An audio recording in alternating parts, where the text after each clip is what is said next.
So I did holes, and for the intro, movies and books are two huge forms of media, entertainment. They're available. They often evoke great emotion. Both mediums of holes have been done just that, by creating an amazing storyline throughout the book and projecting that story into the film. The story and why it was such a success. Now, the biggest reason of success stated by the author was the protagonist was actually not a very likable character. Stanley was kind of a wimpy kid who didn't really do a lot of things well. And a lot of unfortunate things happened to him that really wasn't his fault. It was really popular to young adults who kind of take on the mindset that nothing was their fault and that things are always happening outside of their control.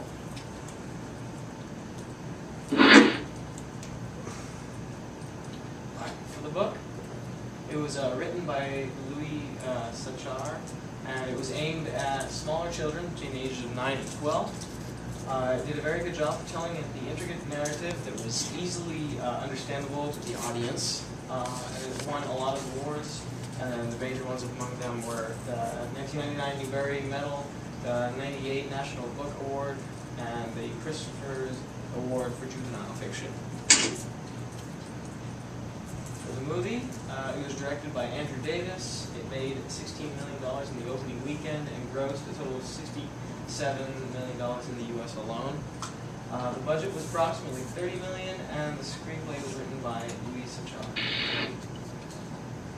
Now, the difference between the screenplay and the book, since the book and the screenplay were both written by Louis Sachar, who was the author of the book, the storyline between the two were very similar.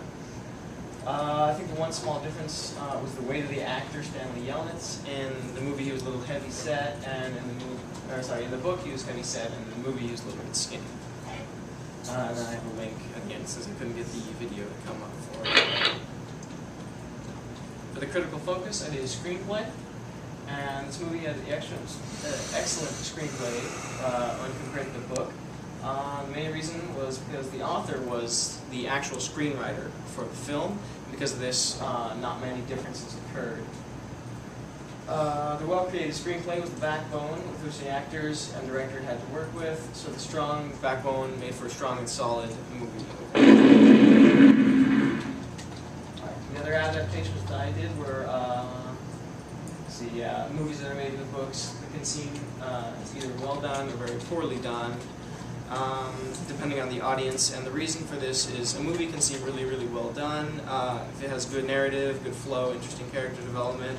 But if the audience has read the book and the movie varies a lot from the plot and a lot of things are changed, sometimes the book can be, or the movie can be seen as a little bit worse.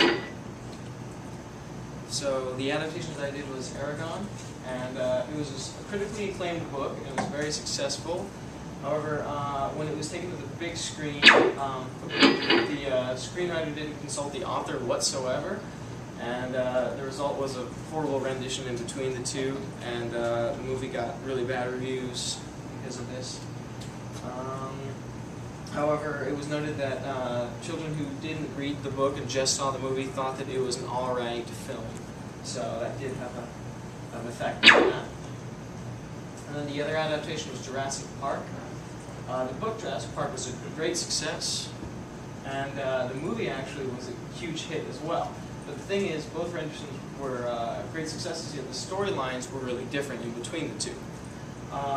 Michael Crichton was the author of Jurassic Park, but he didn't do the screenplay completely. However, he was consulted a lot by the other screenwriter. He was just called in to help with writing the screenplay for it. And so that was one of the reasons that it was such a big success in both the book and the movie.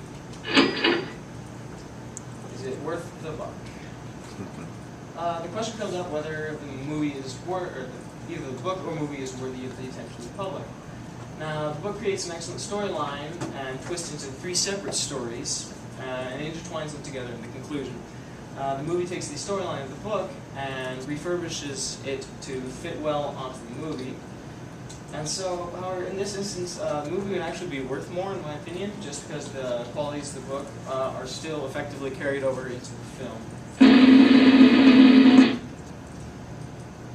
ratings I gave it. The movie is good, 4 out of 5 for pulling a great story through. The book was solid, 4.5 out of 5 for the excellent descriptions and engaging storyline. And the adaptation of the story was a pure 5 out of 5 just because it hit all of the main points throughout.